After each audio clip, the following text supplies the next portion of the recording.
نحمده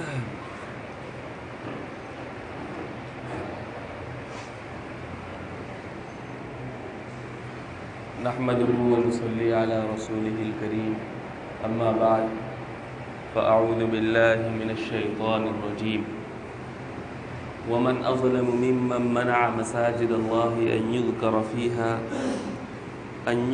فيها اسمه وسعى في خرابها وقال النبي صلى الله عليه وسلم خير البقاع بيوت الله في الارض المساجد او كما قال النبي صلی اللہ علیہ وسلم۔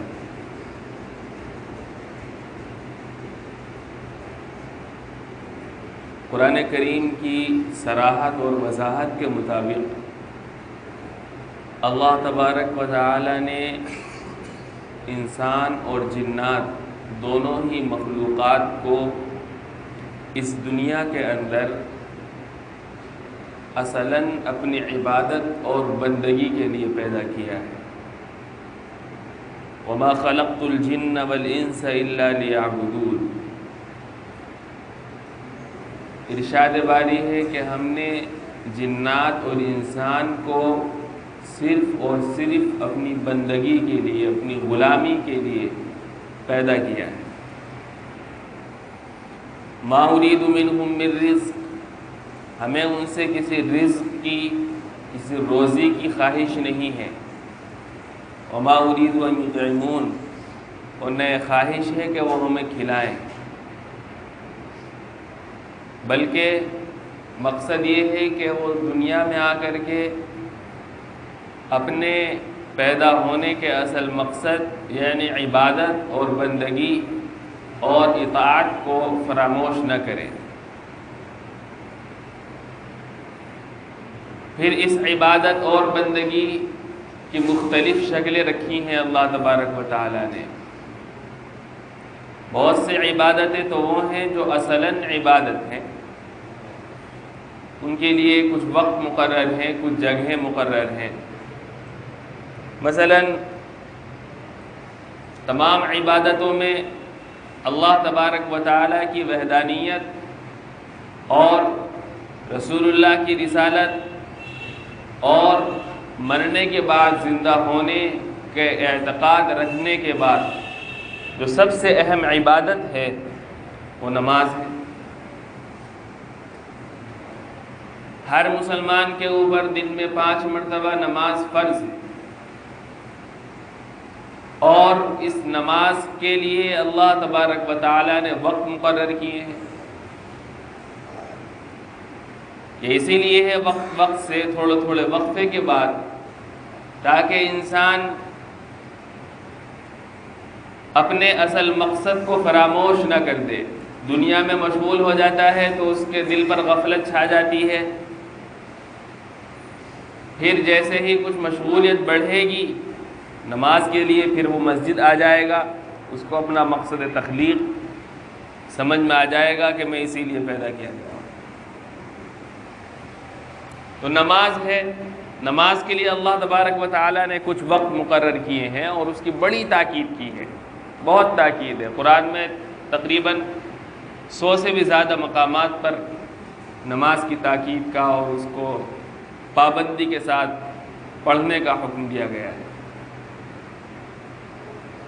اور امت مسلمہ کی خصوصیات میں سے یہ بھی ہے کہ وہ نماز کو جہاں چاہے، جس جگہ پر چاہے، جگہ اگر پاک ہے تو نماز وہاں پڑھ سکتا ہے، لیکن اس کے باوجود اللہ تبارک و تعالی نے نماز کو قائم کرنے کے لیے مسجدوں کو بنانے کا حکم دیا ہے۔ مسجدیں بنائی جاتی ہیں مذہب اسلام میں، اور ان مسجدوں کے بنانے کا اصل مقصد وہاں پر نماز کا ماحول فراہم کرنا ہوتا ہے۔ نماز جیسی اہم عبادت کے لیے مسجدوں کو مسلمان بناتے ہیں۔ یہ جو مسجدیں ہوتی ہیں، یہ ان کا مرتبہ اور ان کا رتبہ روئے زمین کے اوپر ساری جتنی بھی جگہ ہوتی ہیں، جتنے مقامات ہوتے ہیں، اور جتنے بھی چاہے وہ قیمتی سے قیمتی زمین ہو لیکن جس زمین پر، جس جگہ کے اوپر ایک مرتبہ مسجد بن جاتی ہے تو وہ جگہ، وہ زمین، وہ موقع تمام روئے زمین کی زمینوں سے سب سے زیادہ افضل اور بہتر ہو جاتا ہے۔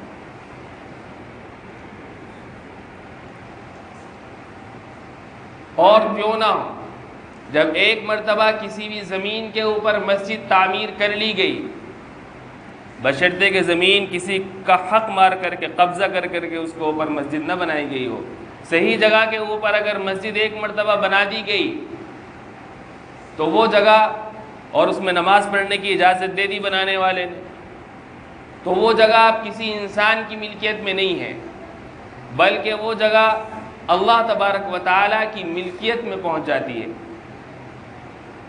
یوں تو ساری روئے زمین سب کچھ اللہ تبارک و تعالیٰ اس کا مالک ہے، لیکن بظاہر اس نے جب تک یہ دنیا کا کاروبار چل رہا ہے، ملکیت کے طور پر کسی کو کوئی زمین دے دی، کسی کو کوئی علاقہ دے دیا، کسی کو کوئی گھر دے دیا، ہر انسان یہ کہتا ہے کہ یہ ہمارا گھر ہے، ہماری ملکیت ہے، ہماری زمین ہے۔ لیکن اس دنیا کے اندر بھی روئے زمین کے اوپر مسجد وہ جگہ ہوتی ہے کہ جو اس ظاہری اسباب والی دنیا میں اس کی ملکیت اللہ تبارک و تعالیٰ کی ہوتی ہے۔ اگر کوئی مسجد کا ذمہ دار ہے، کوئی کمیٹی ہے، کوئی متولی ہے، تو وہ صرف منتظم ہے، مالک نہیں ہے، مالک اللہ تبارک و تعالیٰ ہے۔ قرآن کریم میں ہے وَأَنَّ الْمَسَاجِدَ لِلَّهِ فَلَا تَدْعُوا مَعَ اللَّهِ أَحَدًا، جتنی بھی مسجدیں ہیں دنیا کے اندر وہ سب کی سب اللہ تبارک و تعالیٰ کی ملکیت میں ہے، اور جب مسجدیں بن جاتی ہیں تو وہ اللہ کی ملکیت میں چلی جاتی ہیں، اور ان کے بنانے کا مقصد یہ ہوتا ہے کہ لوگ آ کر کے اس کے اندر عبادت کریں، اپنے اللہ تبارک و تعالیٰ کو یاد کریں، عبادت کریں، ریاضت کریں، قرآن کی تلاوت کریں، ذکر و اذکار کریں، نیکی کی تعلیم دیں، برے کاموں سے روکیں، اچھے کاموں کا حکم کریں۔ مسجد مسلمانوں کے لیے محض نماز پڑھنے کی جگہ، اس کو آپ یوں نہیں کہہ سکتے کہ محض نماز پڑھنے کی جگہ ہے، بلکہ مسلمانوں کا ایک مرکزی، ایک سینٹر اس کو کہہ لیجیے آپ، جہاں سے، جس جگہ سے مسلمانوں کو ان کو زندگی گزارنے کا طریقہ بتایا جاتا ہے، اور مسلمانوں کے نہیں بلکہ ساری انسانیت کو زندگی گزارنے کا طریقہ بتایا جاتا ہے، یہ وہ جگہ ہے مسجد۔ تو ساری انسانیت کی تربیت کا سینٹر ہے مسجد۔ ظاہر سی بات ہے ساری انسانیت اللہ تبارک و تعالیٰ کی ہی ہے، اسی کے گھر سے اس کی تربیت ہوگی، اسی کے سینٹر سے ان سب کی تربیت ہوگی، اور ہوتی بھی ہے۔ اسی لیے مسجد کا ادب اور اس کا احترام بہت زیادہ ہے، وہ معمولی جگہ نہیں ہے۔ حدیث پاک میں آتا ہے خیر البقاع بیوت اللہ فی الارض، دنیا میں جتنی بھی جگہ ہیں ان میں سب سے زیادہ بہتر اور افضل جگہ اگر کوئی ہے روئے زمین پر، وہ مسجد ہے۔ اس لیے جب کوئی مسجد آتا ہے نماز کے ارادے سے تو پاک صاف ہو کر کے آتا ہے، ناپاک آدمی مسجد میں نہیں آتا ہے، بلکہ اگر ناپاک ہے مسلمان کوئی تو اس کو مسجد میں آنا منع ہے۔ پاک جگہوں کے اوپر ناپاک آدمیوں کا کام نہیں ہے۔ جب کوئی یہاں پر آتا ہے تو وہ اللہ تبارک و تعالیٰ کی عبادت کرنے کے جذبات اپنے دل میں لیے ہوئے آتا ہے، اور مسجد کے اسی ادب اور تقدس اور اس کے احترام کی وجہ سے اللہ کے نبی صلی اللہ علیہ وسلم نے اتنے فضائل بیان کیے ہیں، یہاں تک کہ کوئی شخص گھر سے نکلا اور مسجد کے ارادے سے نکلا، جب وہ مسجد کی طرف آتا ہے تو اس کو ہر قدم پر نیکیاں ملتی ہیں۔ حالانکہ یہ قدم تو کہیں اور بھی جا سکتے ہیں، چلی تو رہا ہے انسان، لیکن اس کا مقصد بدل گیا چلنے کا، اس کے چلنے کا مقصد ہے مسجد جانا، لہٰذا اب ہر قدم پر نیکیاں ملیں گی۔ اور اگر ایسے ہی وہ بازار کی طرف چلے، مٹر گشتی کرنے کے لیے کہیں جائے، پھر کوئی نیکیوں کا وعدہ نہیں ہے۔ لیکن چونکہ وہ مسجد جیسی مقدس جگہ پر آ رہا ہے اس لیے اس کے ہر قدم پر نیکیاں لکھی جا رہی ہیں۔ بلکہ حدیث پاک میں آتا ہے کہ جو شخص مسجد کی طرف جاتا ہے مثلا جمعے کی نماز پڑھنے کے لیے تو وہ اللہ کے راستے میں ہوتا ہے، اس کو اللہ کے راستے والے فضائل حاصل ہوتے ہیں۔ اتنا بڑا مقام ہے۔ مسجد کا معمولی سے معمولی کام یہ بندے کے میزان عمل میں اس کا اجر و ثواب لکھا جاتا ہے۔ حدیث پاک میں آتا ہے، حدیث کا مفہوم ہے کہ جب بندہ اپنے قیامت کے دن میدان محشر میں اپنا نامہ اعمال دیکھے گا تو اس میں اس نے جو دنیا میں کام کیے ہوں گے تو وہ سب اس کے کام اس میں درج ہوں گے، تو وہ اس میں مسجد میں آ کر کے اس نے اپنی دنیاوی زندگی میں ایک تنکا ہٹا کر کے باہر پھینک دیا ہوگا۔ تنکا تو بہت معمولی ہوتا ہے، تنکا ہٹا کر کے باہر پھینک دیا ہوگا کہ کہیں مسجد میں گندگی نہ ہو جائے، صاف ہونی چاہیے مسجد، اس نیت سے۔ تو اس تنکے کو ہٹانے کا اجر و ثواب بھی وہ اپنے نامہ اعمال میں پائے گا۔ یہ وہ جگہ ہے مسجد، صرف تنکا ہٹانے کا اجر و ثواب بھی اتنا ہے کہ اس کے نامہ اعمال میں وہ اجر و ثواب لکھا جا رہا ہے، معمولی کام نہیں ہے۔ حدیث پاک میں آتا ہے کہ میدان محشر کے اندر چند خوش نصیب حضرات ہوں گے جو اس وقت کی سختیوں میں اللہ کے عرش کے سائے میں ہوں گے۔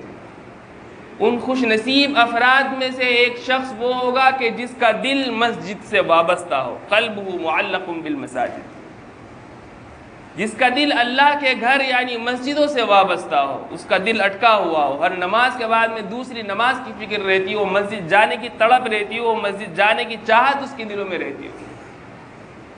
اللہ تبارک و تعالیٰ میدان محشر میں ساری انسانیت کے سامنے، اولین اور آخرین کے سامنے اس کا یہ اعزاز اور اکرام کریں گے کہ اس کو اپنے عرش کے سائے میں جگہ دیں گے، وہ میدان محشر کی سختیوں سے محفوظ رہے گا۔ ایک خوش نصیب یہ بھی ہے۔ حدیث پاک میں یہ بھی آتا ہے کہ جس طریقے سے تم آسمانوں میں ستاروں کو دیکھتے ہو چمکتا ہوا، ویسے ہی آسمانوں سے روئے زمین کے اندر جو مساجد ہیں ان کی مثال بھی ایسے ہی ہے جیسا کہ وہ زمین کے ستارے ہوں، ستاروں کی طرح وہ چمکتی رہتی ہیں، اس لیے کہ وہ اللہ کا گھر ہے، معمولی جگہ نہیں ہے۔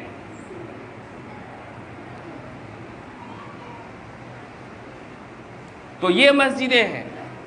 آج کل کے دور میں ہمیں موجودہ حالات میں اپنی مسجدوں کی اہمیت اور ان کی عظمت کو سمجھنا چاہیے، ان کے تقدس کو اپنے دلوں میں بٹھانا چاہیے۔ قرآن کریم میں جو لوگ مسجدوں کی بے حرمتی کرتے ہیں ان کے بارے میں وَمَنْ أَظْلَمُ مِمَّنْ مَنَعَ مَسَاجِدَ اللَّهِ أَنْ يُذْكَرَ فِيهَا اسْمُهُ وَسَعَى فِي خَرَابِهَا، اس سے بڑا ظالم کون ہوگا؟ یعنی وہ سب سے بڑا ظالم ہے جو اللہ کی مسجدوں میں اللہ کا نام لینے سے لوگوں کو روکتا ہے۔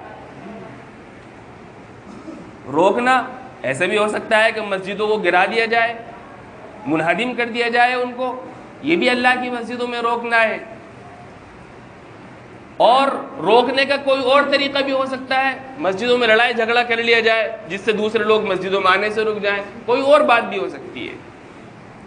قرآن کہتا ہے کہ ایسے لوگ جو اللہ کی مسجدوں میں اللہ کا نام لیے جانے سے روکتے ہیں وہ سب سے بڑے ظالم ہیں، وَسَعَى فِي خَرَابِهَا۔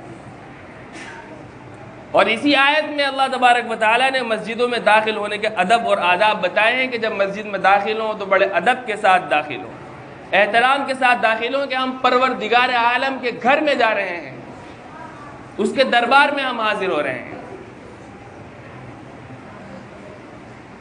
تو ایک حدیث میں آتا ہے کہ جب ساری زمین فنا ہو جائے گی تو اللہ تبارک و تعالیٰ ان مسجدوں کو سب کو ملا کر کے ان کو آسمانوں پر اٹھا لیں گے، ان کے اوپر فنا طاری نہیں ہے۔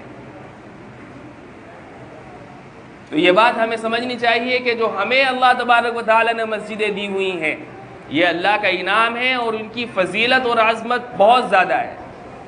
اسی لیے مسجد کو تعمیر کرنے کی فضیلت، اس کو بنانے کی فضیلت ایک حدیث میں ہے کہ جو شخص مسجد کو تعمیر کرے اللہ تبارک و تعالیٰ اس کے لیے جنت میں عظیم الشان محل تعمیر کراتا ہے. یہ اس لیے کہ وہ اللہ کا گھر بنا رہا ہے گویا زمین میں. پوری مسجد تعمیر نہیں کر سکتا، اگر وہ چھوٹی سی مسجد بھی یعنی چھوٹا سا کچھ حصہ بھی اپنا مسجد کی تعمیر میں لے لے، مسجد کو بنانے میں لے لے، تو اس کے لیے بھی یہی اجر ہے. اس کے لیے بھی اللہ تبارک و تعالیٰ انشاءاللہ جنت میں اس کا بڑا محل بنا کر کے دے گا. چونکہ مساجد مسلمانوں کا شعار ہے، مسلمانوں کا مرکز ہے، مسلمانوں کے دلوں کی دھڑکنیں ہیں، مسلمانوں کی روح اور ان کا جسم مساجد سے وابستہ رہتا ہے اور رہنا چاہیے. اس لیے ہمارے ملک میں کچھ لوگوں کو یہ مساجد کا وجود برداشت نہیں ہو رہا ہے. طرح طرح سے جو حالات ہیں آپ سبھی کے سامنے ہیں، کس کس طریقے سے ہماری مسجدوں کو کوشش ہی کی جا رہی ہے کہ ان کو سرے سے ختم کر دیا جائے. طرح طرح سے ان کا بھی اس کا در قصور ہے، ان کا تو مقصد ہی گویا یہ ہے. مسلمانوں کا بھی کم اس کے اندر حصہ نہیں ہے. انہوں نے اپنی مساجد کی حفاظت نہیں کی، احترام نہیں کیا. انہوں نے جو ان کو مساجد کو جو ان کا مقام دینا چاہیے تھا وہ نہیں دیا. ہم نے ایک صرف رسمی سا کوئی عبادت خانہ سمجھ لیا ہے مساجد کو. جو مساجد کا اصل مقام ہے ہم نے اس کو نہیں دیا. اس لیے دوسروں کی ترچھی نگاہیں ہماری مساجد پر، ہماری عبادت گاہوں پر، ہماری شناخت پر، ہمارے وجود پر، یہاں تک کہ ہمارے لباس پر بھی اٹھنے لگی ہیں. پہلے دوسرے کی ہمت تو بعد میں ہوتی ہے، پہلے تو خود ہم اپنا نقصان کرتے ہیں. دوسرے چوری اگر کسی کے گھر میں ہو رہی ہے تو پہلے کوئی نہ کوئی عام طور پر یہ ہوتا ہے کہ گھر والا اس کے اندر کوئی راز پاش کرنے والا ہوتا ہے. اس لیے موجودہ حالات میں ہمیں اپنی مسجدوں سے محبت پہلے سے زیادہ